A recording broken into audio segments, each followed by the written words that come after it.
साल 2024 के लोकसभा चुनाव में कुछ कद्दावर नेताओं के पुत्र और कुछ नेताओं की पुत्री चुनावी जंग में शामिल हो चुकी है। जाहिर है ये ऐसे राजनेता की औलाद है जो स्वयं राजनीतिक रूप से परिपक्व तो नहीं है, पर अपने पिता की तरकश में रखे अनुभव के बाढ़ से चुनावी लक्ष्य साधने में जरूर उतरे हैं। अब तो राजनीतिक विरासत थामने की बेकल पुत्र और पुत्रियों का भाग्य ईवीएम में बंद हो चुका है, पर जब ईवीएम खुलेगा तो साथ साथ राजनीतिक रूप से दक्ष पिताओं की क्षमता का भी पता चलेगा।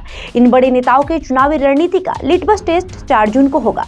कई चुनाव का सामना करने वाले राजद सुप्रीमो लालू प्रसाद यादव परोक्ष रूप से तो खुद लोकसभा का चुनाव से बाहर हैं, पर उन्हें भी पाटलिपुत्र लोकसभा और सारण लोकसभा की ईवीएम मशीन खुलने का बेसब्री से इंतजार है। वजह साफ है कि पाटलिपुत्र लोकसभा से उनकी पुत्री मीसा भारती खड़ी है। पाटलिपुत्र लोकसभा से मीसा भारती का ये लगातार तीसरा चुनाव है। मीसा भारती 2014 और 2019 लोकसभा चुनाव भाजपा के रामकृपाल यादव से हार चुकी हैं। सारण लोकसभा से भी राजद सुप्रीमो लालू यादव की बेटी रोहिणी आचार्य भाजपा के नेता पूर्व केंद्रीय मंत्री राजीव प्रताप रूडी के विरुद्ध चुनाव लड़ रही हैं। रोहिणी आचार्य का ये पहला चुनाव है। इनकी चर्चा अपने पिता को किडनी देने के कारण सोशल मीडिया पर काफी हुई। सोशल मीडिया पर भी चुनाव लड़ने को लेकर उनके फॉलोअर आग्रह करने लगे थे। अब तो सारण से राजद की उम्मीदवार बन गई हैं। इन्हें भी अपने पिता लालू यादव के सामाजिक न्याय की राजनीति का भरोसा है। बात करेंगे शांभवी चौधरी की। शांभवी चौधरी लोजपा के उम्मीदवार के तौर पर समस्तीपुर लोकसभा से चुनाव लड़ रही हैं।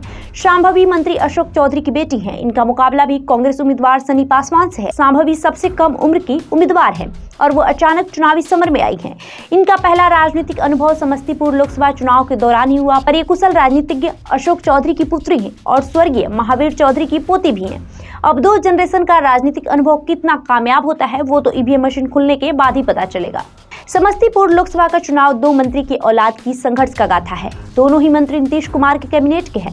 एक मंत्री है महेश्वर हजारी, जिनके पुत्र सनी पासवान कांग्रेस की टिकट से समस्तीपुर लोकसभा के चुनावी जंग में शामिल हैं, और दूसरे मंत्री हैं अशोक चौधरी, जिनकी पुत्री शांभवी चौधरी चुनावी जंग में शामिल हैं। सनी पासवान के परिवार का एक लंबा राजनीतिक अनुभव है। सनी पासवान के पिता महेश्वर हजारी तो नीतीश सरकार में मंत्री हैं ही। महेश्वर हजारी के पिता रामसेवक हजारी भी पुराने राजनीतिज्ञ हैं। ये जनता दल के टिकट पर रोसड़ा से सांसद भी रहे हैं। वैसे रामसेवक हजारी जी का एक और पहचान है, वे रामविलास पासवान के मामा भी थे। बात करेंगे आकाश सिंह का। महाराजगंज लोकसभा से कांग्रेस के प्रदेश अध्यक्ष अखिलेश प्रसाद सिंह के पुत्र आकाश प्रसाद सिंह भाजपा के उम्मीदवार जनार्दन सिग्रीवाल के विरुद्ध चुनाव लड़े। अब इनकी भी किस्मत ईवीएम में बंद हो चुकी है। ऐसे ये उनका पहला चुनाव नहीं है। इसके पहले साल 2020 के लोकसभा चुनाव में रालोसपा के टिकट पर पूर्वी चंपारण से वे चुनाव लड़े थे, पर वे भाजपा के राधा मोहन सिंह से चुनाव हार चुके हैं। इस बार वे कांग्रेस के टिकट पर महाराजगंज लोकसभा से चुनाव लड़ रहे हैं। पिता के प्रभाव और राजद के एमओआई समीकरण कितना प्रभावी होता है वो तो 4 जून को ही पता चलेगा। बहरहाल आपका इस खबर को लेकर क्या कहना है हमें कमेंट करके जरूर बताएं। साथ ही इस वीडियो को लाइक करें, शेयर करें, हमारे यूट्यूब चैनल को सब्सक्राइब करें। धन्यवाद।